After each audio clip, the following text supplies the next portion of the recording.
And we bound and we bend from the beginning of the world till the never end. O Devo Shalom Aleinu, O Devo Shalom Aleinu, Devo Shalom Aleinu ve'al kulam. Happy Hanukkah, everybody. So, the word Hanukkah means dedication. And it's not in some lofty sense. It is a very pragmatic word as related to the history of Hanukkah and how it all came together. So uh, let's go over that a little bit. We start in the year 168 BCE. When I think it was the third Antiochus, actually, Antiochus Epiphanes, he was called Epiphanes, um, uh, who was a really brutal tyrant to the Jews. So, and Antiochus was a Greek Syrian ruler over the ancient land of Judea. So this is part of the Greek Empire, and the Syrians were under their influence and it came to attack the land of Judea. Now, why did they attack the land of Judea? For the same reason that they would do it now, is because Israel's by the ocean, and Syria doesn't have a port, but Israel does, right? Judea did. So that's what made, or as Golda Meir, the first woman prime minister of Israel, said, or actually the only one at this point, still, when she said, look at what God gave us, the only piece of territory in the Middle East without any oil. It's true, there is no oil in Israel, but there is access to the ocean, which was vital for selling products and purchasing. So the Syrians needed that, wanted that, etc. Um, and the way in which they consolidated their power was to make sure that everybody in under their rule spoke the same language, used the same coins, were part of Greek culture. So one of the things that they did, of course, was to move into arenas, and just like the Romans would later, destroy any kind of social cultural glue that was holding people together. So they actually outlawed the teaching of the Torah. They outlawed the teaching of the Bible in formation, but we didn't really have that yet. We wouldn't have that till about the year 90 on the other side of time, as it were. And they also came into the temple in Jerusalem and took out all of what was meaningful to us and replaced it with a statue of Zeus. So it became a temple to Zeus. And of course, they then they kept the altar, but they sacrificed pigs on the altar to Zeus, and knowing that that was an abomination to us. And so there was ire against the Greco-Syrians, although some people, there was really a split amongst the Jewish people. But I would say that the majority actually were ready to be Hellenists along with the Greek civilization, and bow down to what they needed to bow down to in order just to keep peace and keep their necks intact. But there were a small group of people who were pretty upset about it. And the revolution really against this Greco-Syrian tyranny took place in a town called Modin, which is essentially between Jerusalem and Tel Aviv, between Jerusalem and the ocean. Um, and there was a priest or a former priest there. Um, uh, you know, it's a strange little twist in the story because the priests aren't supposed to be anywhere except in the temple in Jerusalem. Um, but this priest named Matityahu in Hebrew, Mattathias in Greek, or Matthew in English, um, uh, lived in this town between Jerusalem and Tel Aviv with his family. Um, and on their march through Israel to take over various areas, the Greco-Syrians came to Modin, where Matityahu was resident, and they put a statue of Zeus in the middle of the town square, and uh, told everybody that they had to bow down to Zeus now. Um, and so uh, one person came out of the crowd and did that. And Matityahu took a sword and decapitated that person. And with his bloody sword in his hand and raising it to the heavens, he said, "Whoever is for God, come with me." And he and his sons, in particular, and a small group of followers, ran off with him into the hills, from where they ran a protracted guerrilla war against the Greco-Syrians for about 3 years. Now, one of the things that you need to know about the story is that it is obviously well after the Torah was written, so it's not in the Torah. It is in uh, an extra-Torahic book, but all the other books of the Bible were extra-Torahic at this time. None of them were part of the canonized text. So none of the prophets, none of the writings, none of that was part of what we now call the Hebrew Bible. So these stories that we know are written in the two books of the Maccabees, and we have no corroboration really for the exact history of what happened. We do have some indication that, of course, this band of guerrilla fighters uh, called the Maccabees, and they're called the Maccabees for a pretty good reason, actually. And that is because, and you're just going to have to believe me on this, um, um, when the Israelites crossed the Sea of Reeds, or the Red Sea, they sang out this phrase, Mi chamocha ba'elim Adonai. This is a phrase we discussed last week, actually, too. Who is like you among the gods? If you remember, who is like you among the gods? And if you take all of the first letters of all of those words, Mi chamocha ba'elim Adonai, you, as an acronym, you get Maccabi, which in Hebrew means hammer.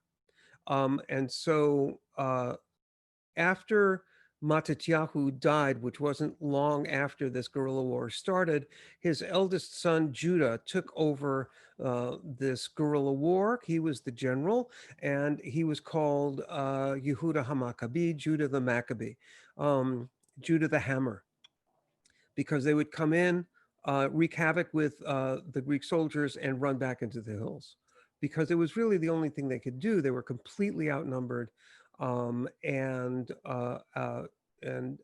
out sourced in terms of the equipment they could get.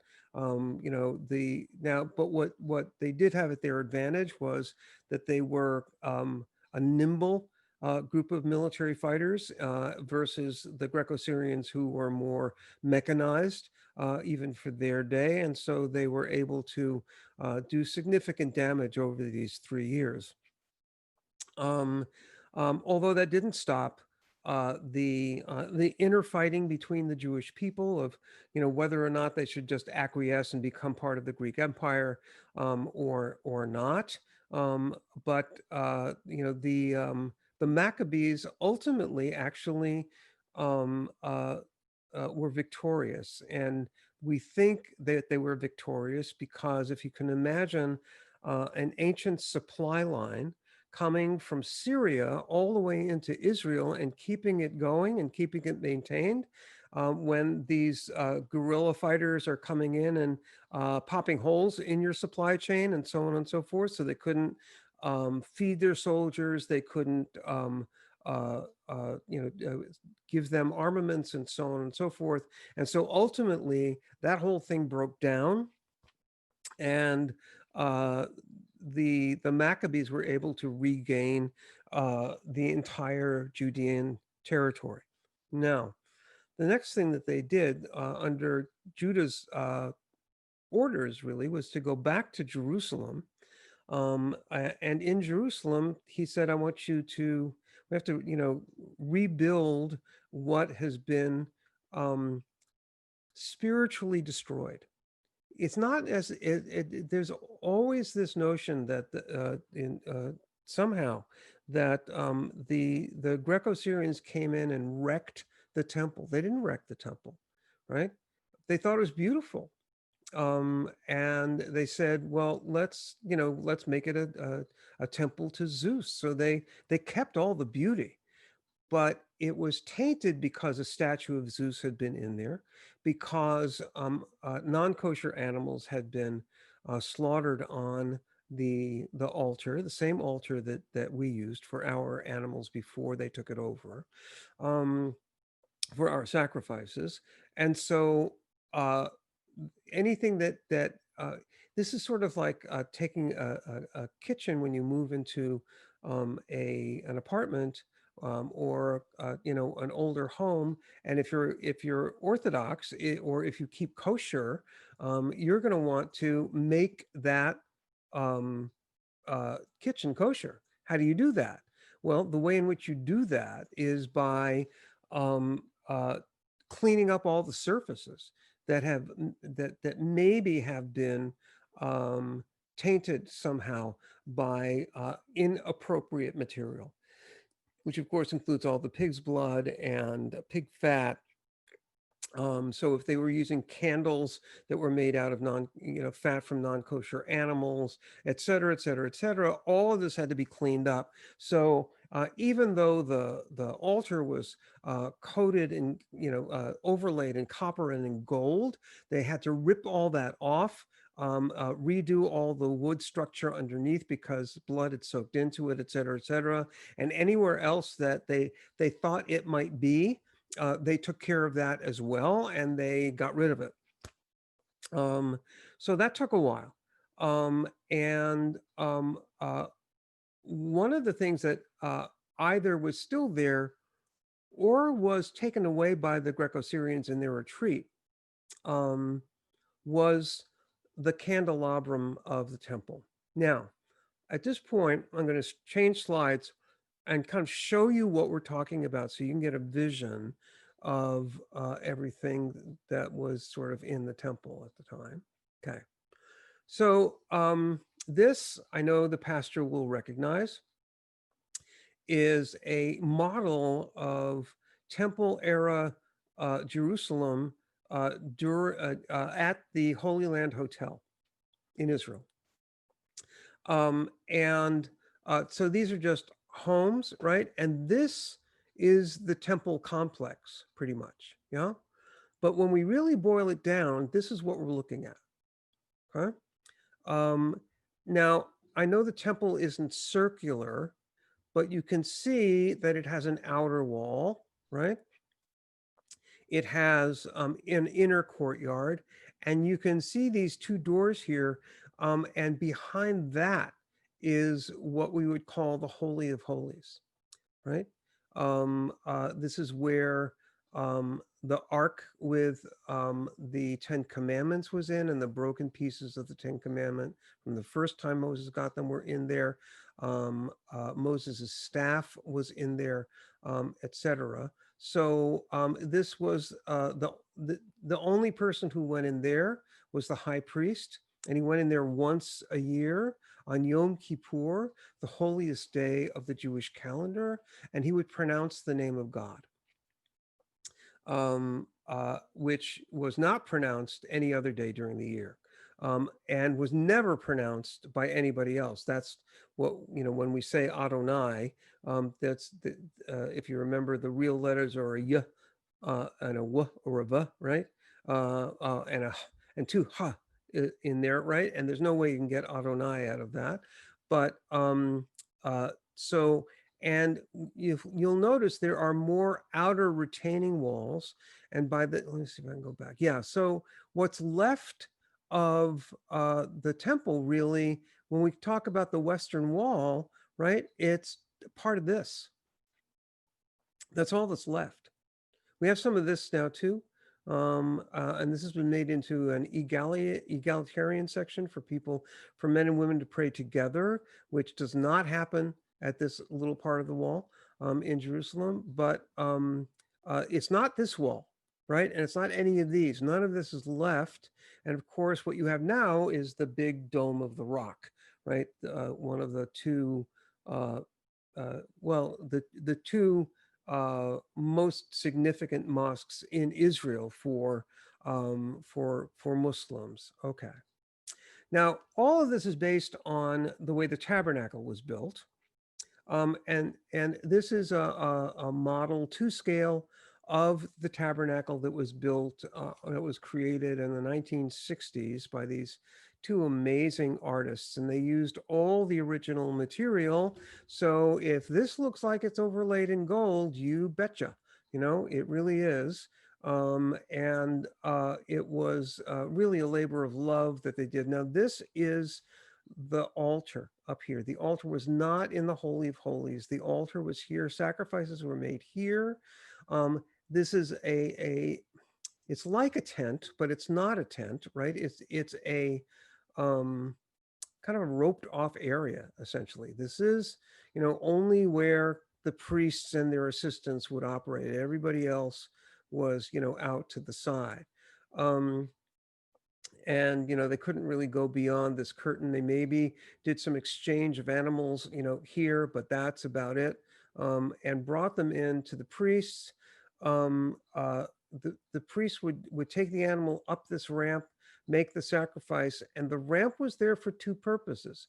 It was there, it's sort of like, if you've ever been to Mexico and seen some of their ancient ziggurats, some of their ancient high places to which the Incas, prayed to their gods.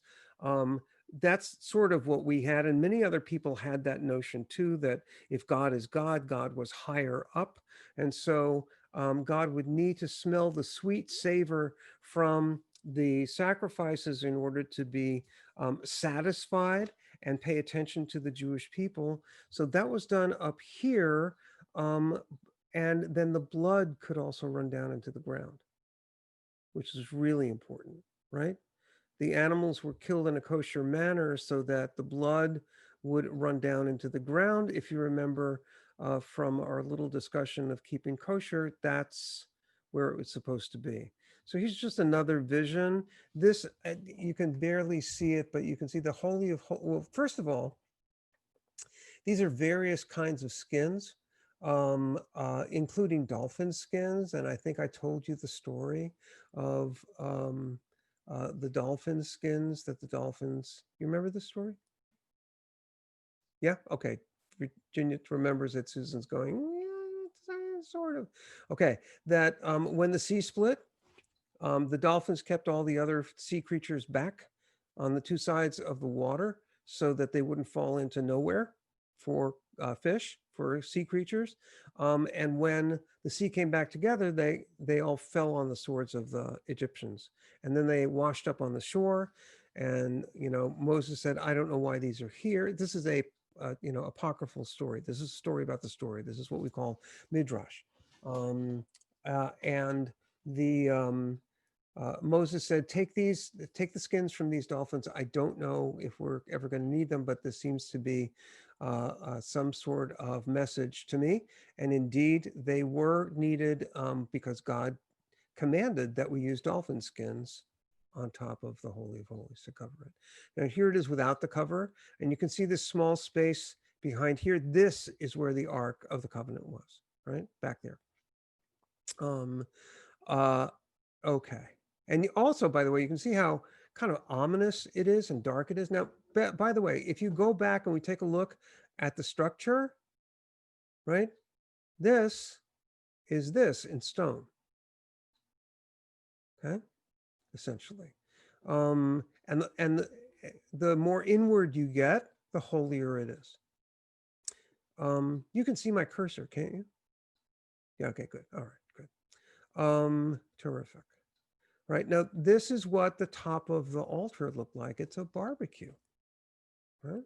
It is. And according to what the Torah says, a fire had to be lit in this always, called a Ner Tamid, an eternal light, a forever light, an always light.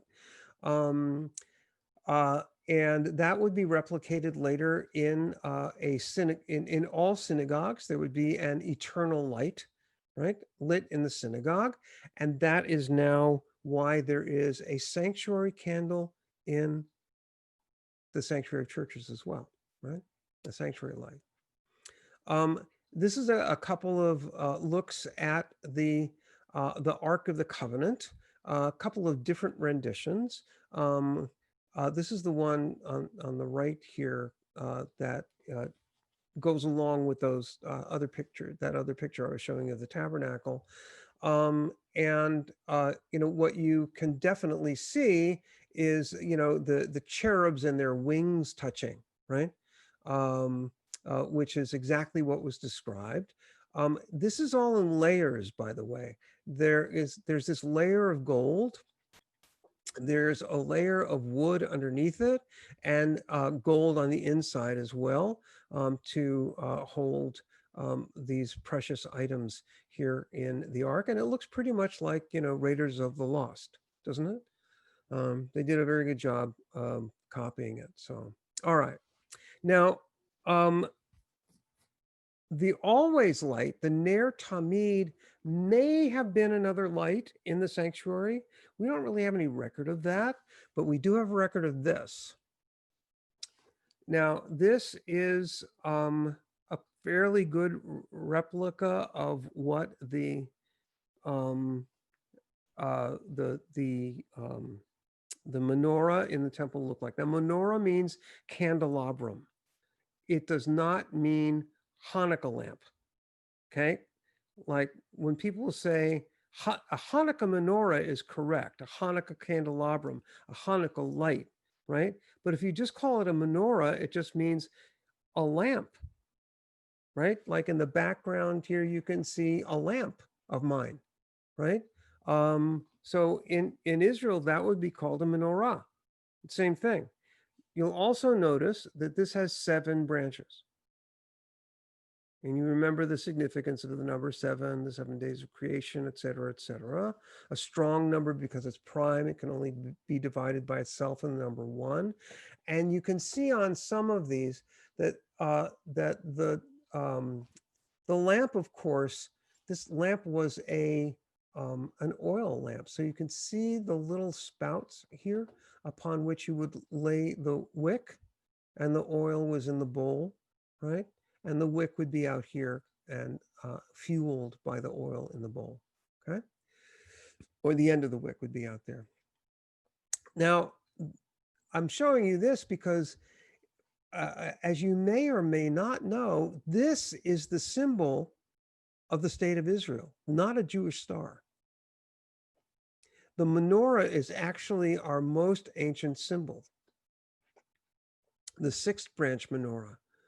Actually, excuse me, 7th branch menorah in the temple, right?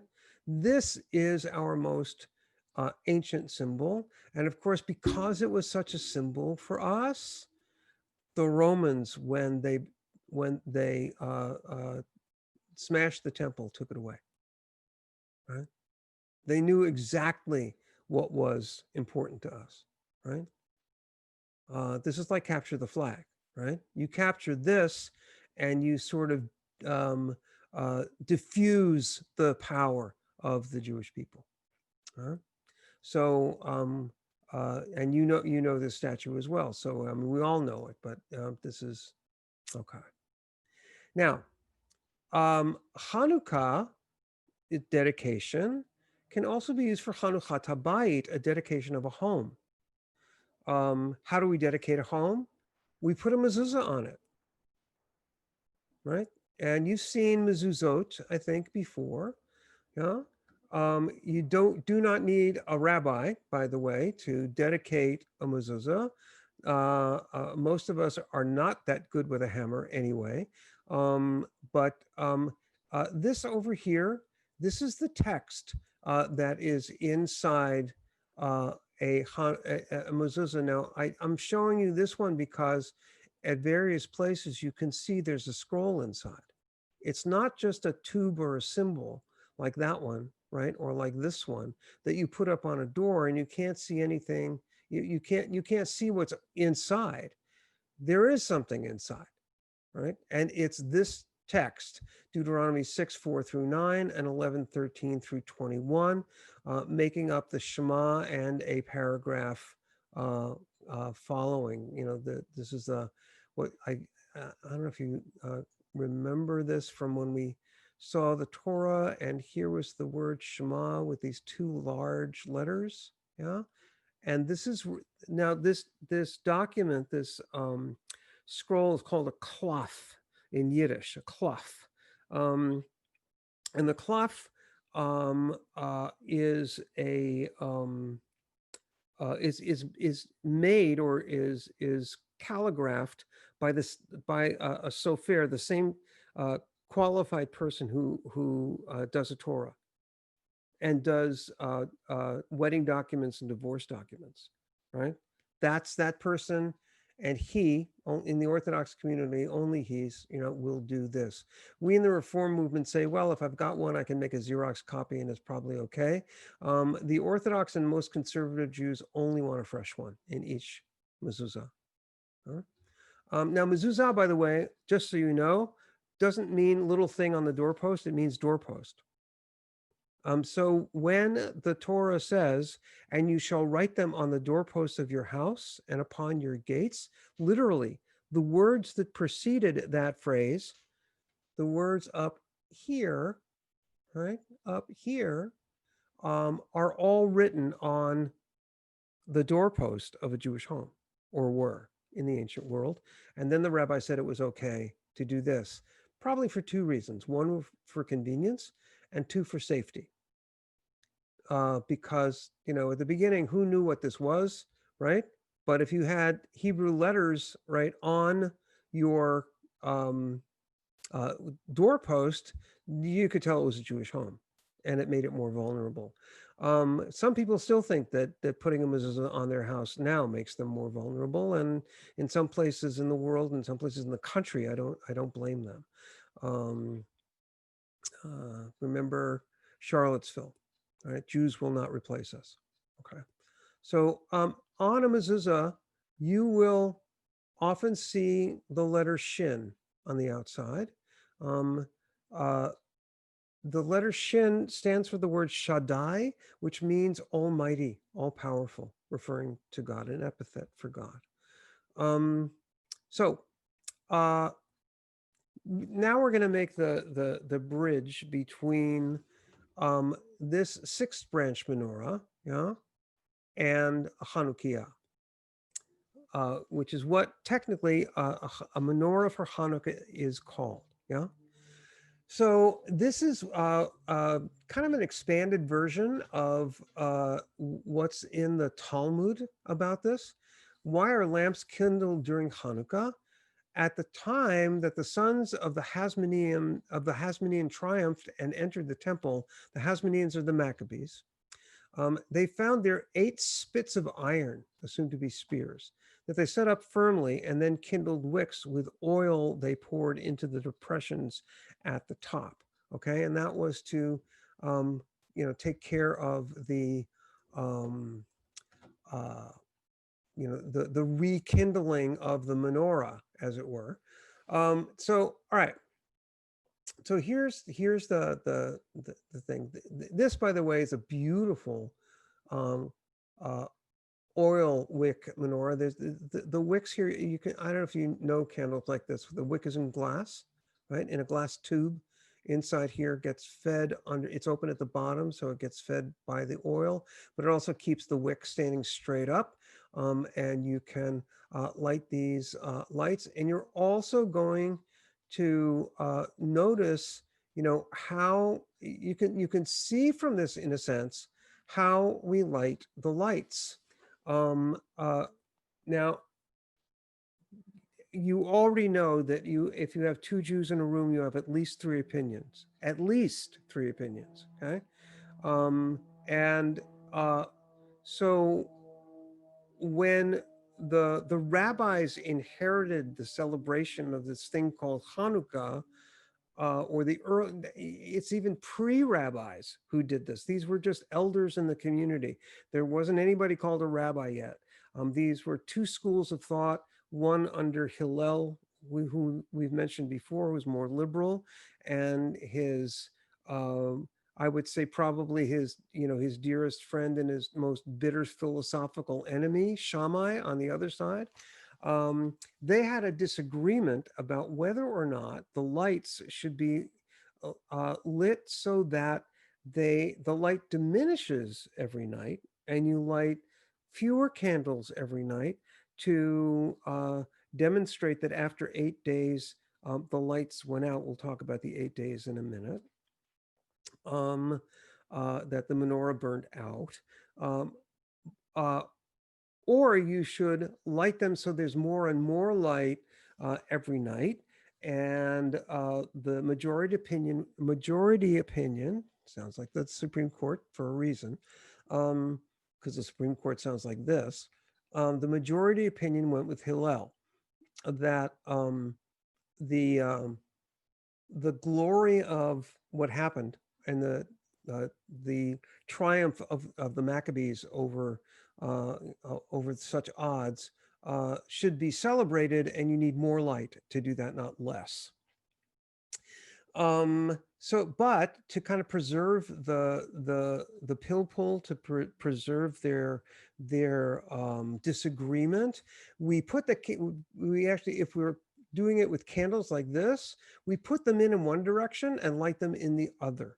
Okay, so you can tell that for the first night, it's actually on the other side. I would flip this around. It's on the other side. So okay, so the first night you light this candle. The second night you put in these two candles, but you light this one first, the new candle first, right? The new candle always gets lit first until you're lighting all 8 candles. The one in the middle, or the one on the end at a higher level, is called the shamash. It's the worker, and it does all the work. It lights, you light this one first to light all the other candles, and light them individually, and then this gets placed right back there. Now, these are examples of what the Orthodox would call a kosher Hanukkah, because just like the menorah, all of the bowls are on the same level, right? All the bowls are on the same. All of the gave it away. All of the receptacles for the light are on the same level. These are two by a friend of my wife's and I, Peter Shire. We actually have a copy of this one from him, a copy, one of them in this design. Now, this one is technically kosher, but it's kind of a little out of the ordinary. This one is kind of all over the place. But on the other hand, you got one, you've got, see, this one's a little higher. These three at the same level. These three are at the same level, right? This is the shamash over here. So, and then there's one in here somewhere, and I'm not sure exactly where the hole is, but it's up there. So this is fun, and it's my great aunt Frances, may she rest in peace, would always say, I prefer kinesis over stasis, right? Movement over something that's static, and these are certainly alive with movement. A dreidel and gelt, where do we get this from? Okay, so these are Hanukkah dreidels, right? You've seen them before, I think, yeah? Um, they come in wood, they come in plastic, they come in glass, they come in metal, they come in all kinds of materials. Um, why do we have them? Well, in a sense, the Maccabees were sort of like Robin Hood and his merry men, right under the nose of the sheriff of Nottingham, right? Um, they would do their things, and they would actually plan um, uh, attacks against the sheriff of Nottingham, just like the Maccabees planned attacks against the Greco-Syrians, right, right where the Greco-Syrians were. So they would talk about what they were doing while they were playing a gambling game with the dreidel, right?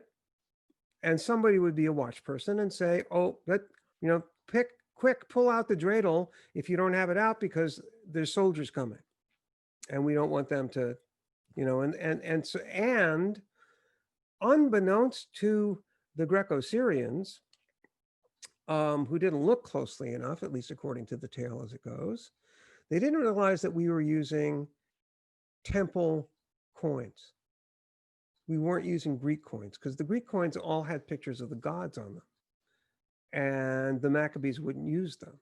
The Maccabees, were not just warriors; they were religious zealots as well, right? In fact, in the books of the Maccabees, it says that they there was a town of Jews that under Maccabean instruction did not fight back on the Sabbath day, and they were all killed. And from then forward, the rabbis gave everybody, the rabbis, the Maccabees gave them dispensation to fight back on Shabbat so they wouldn't be killed. So, and these today, of course, are filled with chocolate. They're not just, you've seen candy like this, but these are for, you can see that they've got the sixth branch menorah on it, right? Because most of this is made in Israel. Elite is this wonderful chocolate. Their bittersweet is some of the best I've ever had.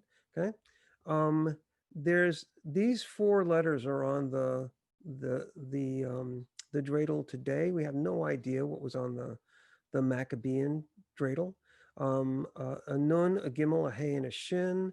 You can see that they stand for these words: Nes, Gadol, Haya, Sham. And the reason I put Po here is because this is an Israeli dreidel. Right? This one's, wow, how did I do that? I don't know how I did that. Okay, coming back. Whoop. This is the letter Pei for the word Po, which means here. Because in Israel, you don't say a great miracle happened there. You say a great miracle happened here. So since the founding of the state of Israel, these are the dreidels they use in Israel. And the game is played very simply by everybody gets some Hanukkah gelt or some beans, some dried beans or something to put into the middle, and everybody gets a little hand, as it were. You get a few coins of your own, or a few pebbles of your own, or a few beans of your own, and you spin the dreidel. And if you end up with a nun, now the meaning turns to Yiddish, or the representation turns to Yiddish. Nun in Yiddish means, it stands for nicht, which means it's the same thing as in German, nothing, right? Gimel is ganz, you take the whole pot. Hey is for halb, yeah, which means half, right? You get half the pot. And this is for shitarein, my mother used to say, that you have to put something in. Okay, you have to put something in. Po means the same thing, to place something in. So, all right, now let's talk a little bit more about the history now, because we're going to get to the miracle that fuels the mythology of the story. When the Maccabees took over the temple, took it back, they had to rededicate it again, Hanukkah, right? They had to rededicate the temple and clean it up ritually, so it was ready for ritual use. Um, uh, Not in the books of the Maccabees, but only later.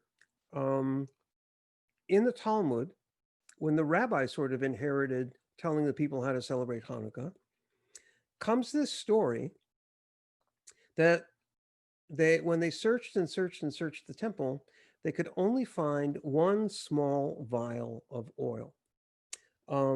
And the reality is they probably found more, but what they were looking for was a vial of oil with the wax seal of the priests from the temple, right, who had been kicked out by the Greco-Syrians. And they wanted to find one of those because they knew the oil inside was rendered from only kosher sources, right? That it was either plant-based or kosher animal-based if it was fat. Yeah. So, and that's this, that, they said this is only going to be enough for one day, and it's going to take us at least 8 days to go get more kosher sourced oil from somewhere. And sure enough, it lasted for 8 days. And that's why we celebrate Hanukkah with a technically 9-branch menorah, because you've got the worker in the middle, the shamash in the middle, and 4 on each side. So you've got an 8-day holiday. Now, there's also the notion that, and this isn't mentioned in the Talmud, it's not mentioned anywhere. It just sort of came out through archaeological sources, that when the Maccabees were fighting, so if you remember, in the early fall, we celebrate Rosh Hashanah, the head of the year, right, the new year. Then Yom Kippur, right, the holiest day of the calendar, the Day of Atonement, and then we get into this 8-day festival with booths, with Sukkot, right, and we took a look at some of those, at least by virtually. And Sukkot, you need to know, is a major, major, major pilgrimage festival. And because the temple was still at that time, before this time of the year, when we're approaching the 25th of Kislev, the Maccabees missed celebrating Sukkot. They couldn't do it because they were at war. And so they decreed that the entire country of ancient Israel, of Judea, would celebrate an extra Sukkot this time of the year. Well, nobody wanted to do that. And so this is where more practical things come in. At this time of the year, the most common practice by everybody in the ancient world was something called the winter solstice, during which there was lots of light. Why were there candles lit? The reason there were candles lit was because they wanted the sun to come back.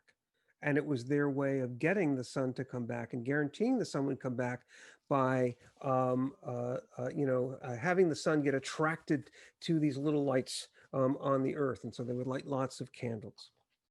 So what the Maccabees did is said, you can still keep your wonderful winter solstice. We're just going to make it into a Hanukkah, an 8-day thing. And that way we'll remember Sukkot and you'll have your lights and everything is fixed. Okay? And it worked. That was the miracle. I have another idea of a miracle. I'm probably going to, rather than read it to you, I'm just going to tell it to you before we get to Latkes. Yeah. Um, the my understanding of a miracle, or the miracle that happened, was not that the oil lasted for 8 days, but uh, that this group of uh, fighters and spiritual zealots took a risk. They said, you know what, this is the only oil that we have that we can use, so we're going to light it anyway and see what happens. And whether or not it lasted for 8 days doesn't matter. The fact that they tried it is a miracle. And I think that's what happens in society when we begin to take notice of the things that we need to take a risk at doing. And sometimes we do. Sometimes we don't know what the outcome will be, but we try something to see if it can have some kind of a positive effect.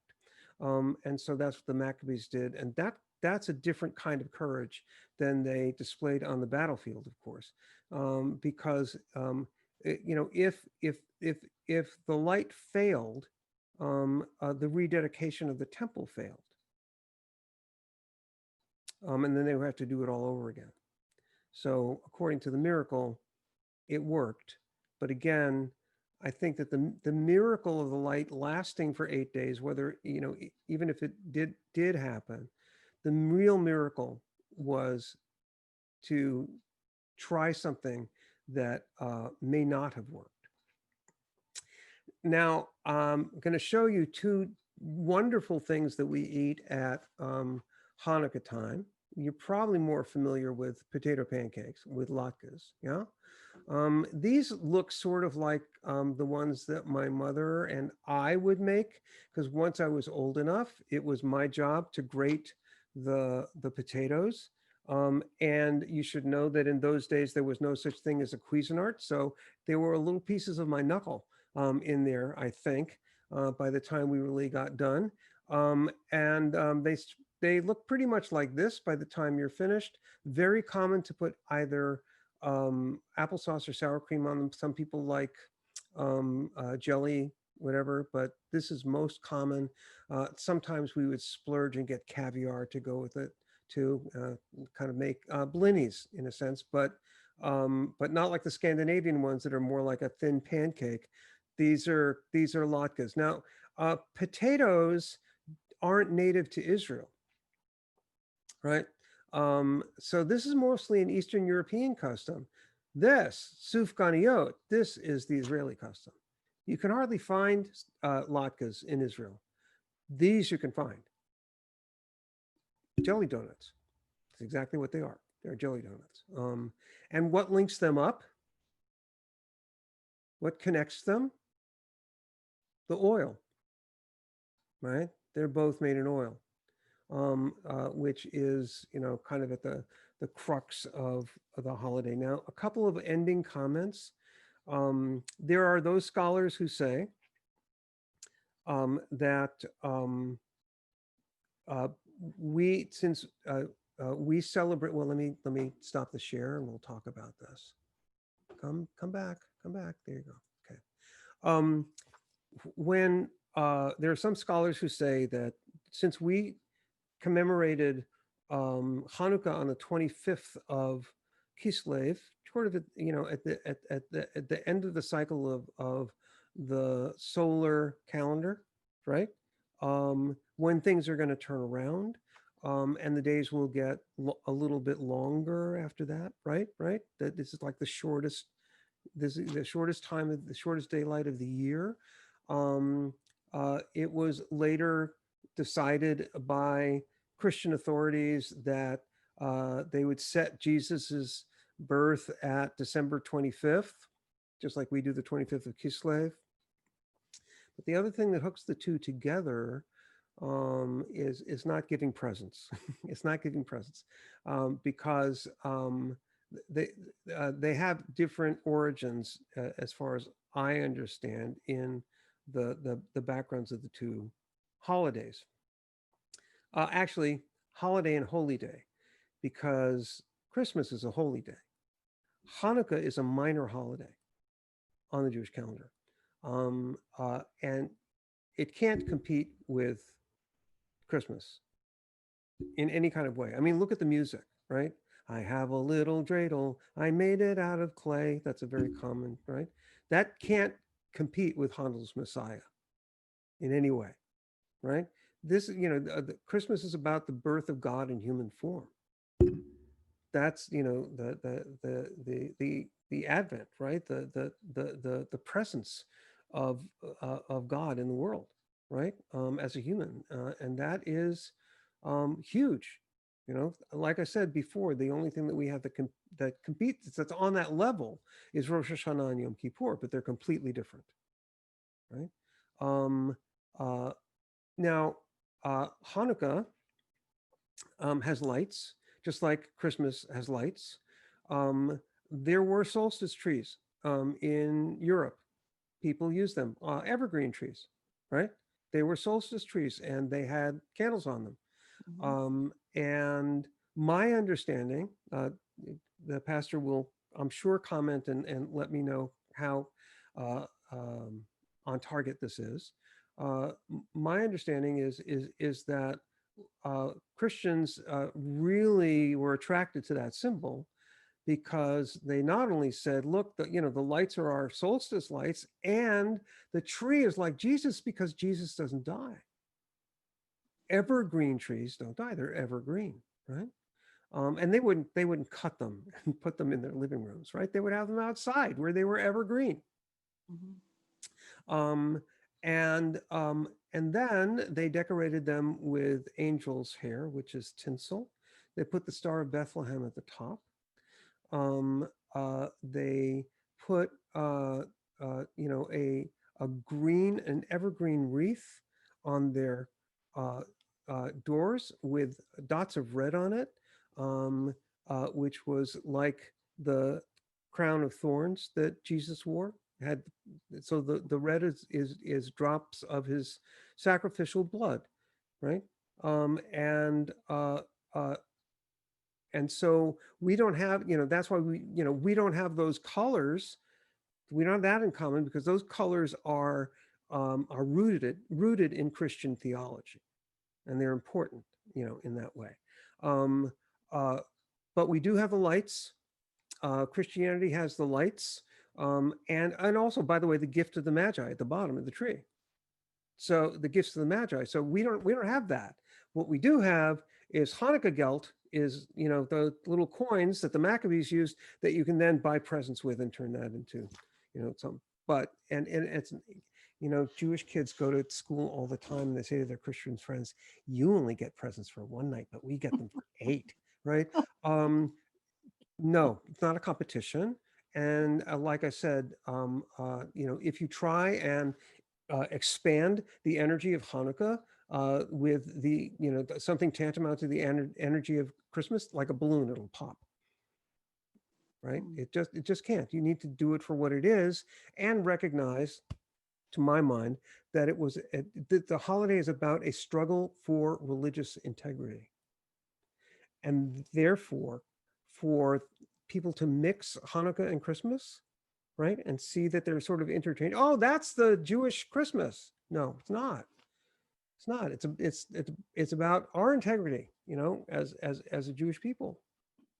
And you should have your integrity. Like I said, I think I told you that, when we were in the basement of a church at the beginning of my Temple's history, I said Merry Christmas to somebody and they said, Rabbi, you can't say that. Of course I can.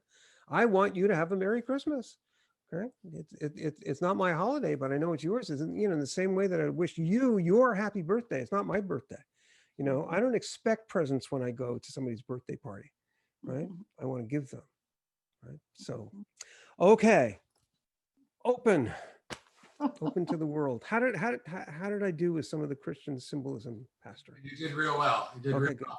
I mean, the origin of the Christmas tree is a little murky. Lutherans like to give Martin Luther credit for it. Oh, okay. Why not? Supposedly decorated a tree outside, but he certainly could. He certainly would have seen it in his community among the Jewish people too. So, but yeah, those and as you say, I mean, the date of Christmas is a date they picked to brighten up the winter. I mean, it's, Right. Exactly. And so, that they picked it, we picked it, same reason, keep your winter solstice. We're going to make it Jewish. We're going to make it Christian. Look.